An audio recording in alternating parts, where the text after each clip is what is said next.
Ar dús déan cinnte go bhfuil do ghruaig as an bhealach agus an smideadh bunúsach déanta cheannahéin péis le a dhéanaan tú é an folathair agus an príomálach san áireamh.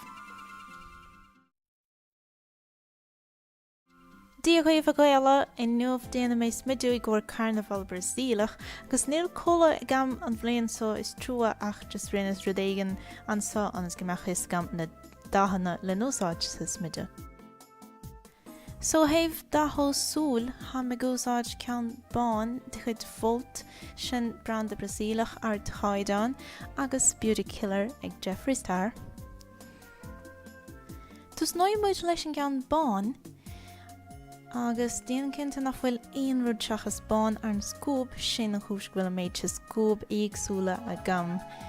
Ar dús chuann tú é ar an taobh inmhánach den súl ná an taobh is cúngraí don srón agus scapan tú amach é.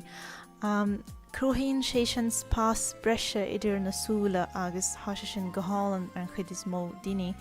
Má há súla róáda ó chéile agat ar chúis éigean déanann tú a bhallairt chuann tú dómh an san nó dóircha éigean eile. Is tábhailteach dul sús có fada leis na málaí agus an bhealach ar fad amach mar seo. Anis tóg an ceann óirge Rich Bit de chud Jeffrey Star agus chur ar lár é a bheasca leis an ceann bán píosa beag. Tá sé gcónaí bhad níos fearr dathósúil as cappa amach mar tá sé sin i bhad níos éifeachtaí.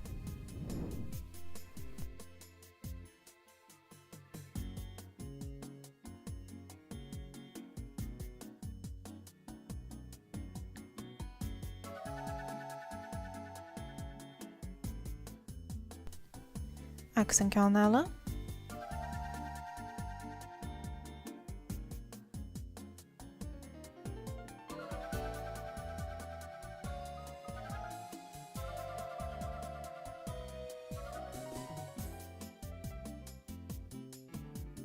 Agus se an trío dá ná expensive sin an taon ceann gorm de chud Jeffrey Star agus chuann tú é ar an taobh achtracht an súl nó an taobh is fuide an srán.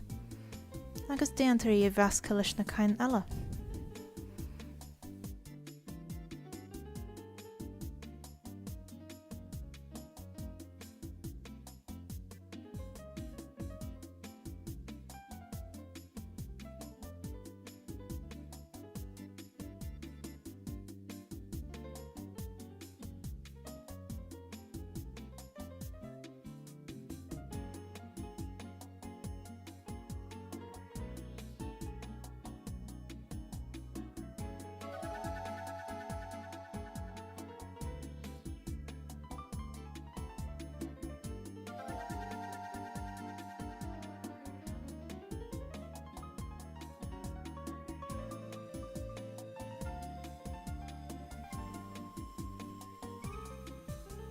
Gumma, nílach linnear le déanamh inis, ach déanamid rudéigean píosa beag de friúil sin rudéigean nach cuma i gamsa, so beag, píosa beag Bíodh, scáthósúil mar sin Black Rainbow de chud Jeffrey Star, agus chur ar an taobh achtracht an súil, ar nós amach linnear ann ach caithfear é bheasca leis an gharm agus is cappa ar an tro eile inis, so isteach.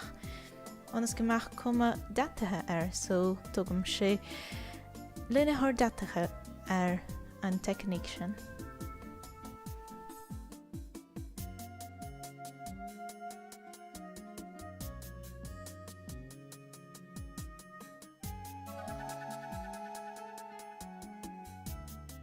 Is tábhachtach go méid an dómh le feicáil cé go bhfuil sin measca isteach sna dáhanna eile.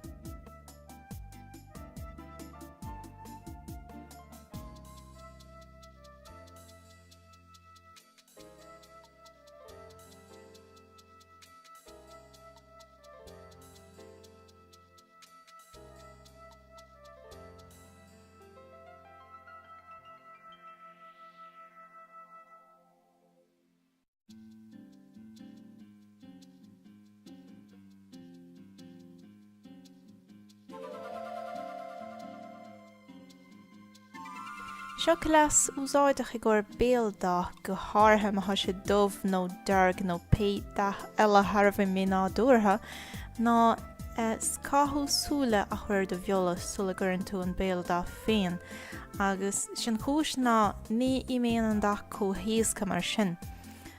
Agus thoise sin úntach úsáideach I ggur Carnaval nó Mórshiúl nó an stáitse nó pe úcáid gur gáideach a bheith ann ar fatríomh se fada agus níl tú gur gomechan Smideadh imethe sula bhfuil tú cruchnathe leis. Agus dar nóig is féidir an clas céan a úsáid mar linneóir béal freisin. Seans go méid do bheola bí a beag term trééis sin agus sin an chúis gur gá Bíodh a bheith agat I gcónaí, fiú mar an éanann sin mór an difriocht do thibh da.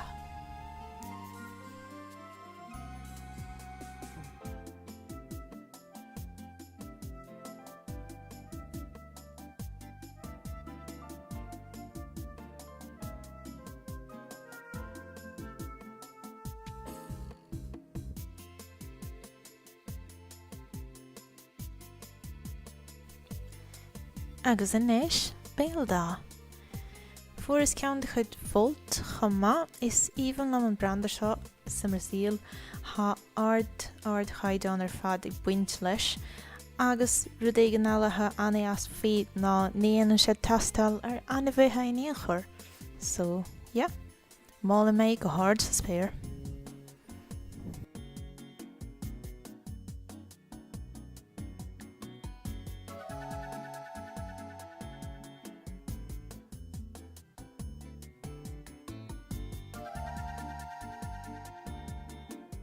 Anis, mas méon leat abhsú a dhéanamh daig I níon chur ná thósáid púdar ar bith, mar bé cuma ársa go bhfuil tú chur ealas. Cuimhnig, seo stíl Smideadh le bheith feice bhádí gcéin, so bheachtas a Mórshiúl Carnaval nó ar an stáitse. Agus dábhar is gá rudaí ósáid nafuil caol chúiseach I níon chur, mar hampla na grámáin seo a ha anas bríal ar fad.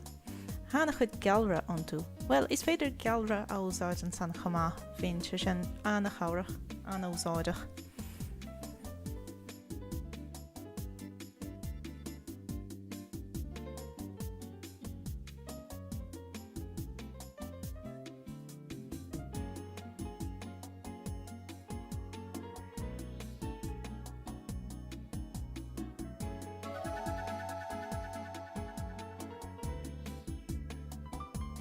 I gcóir na fáirí bríogacha níl tú gur aon rud ro bheag a cheirt, so fuairs na cain móra seo, agus príola, agus curmadíad le cabhair an gramathir so.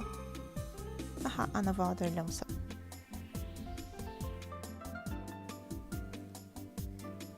Cur píosa beag gramathir agus fan go dtí bhfuil si níos terma, well, déan é thramú mas gá.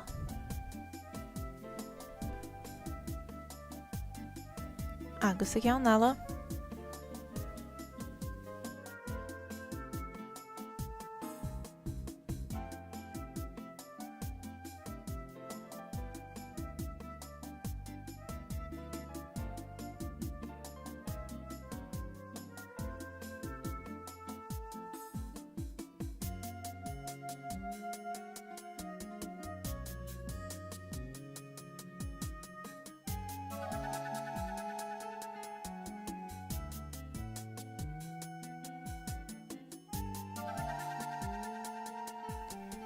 La la, sin anna irónach don Carnaval.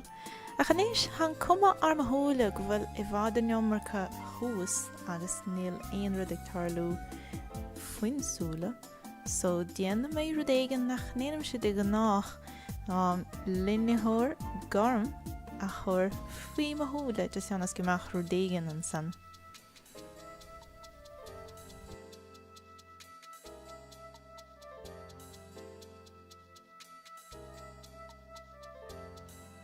Agus inis, ham sé réig, nílach an cula ag tastáil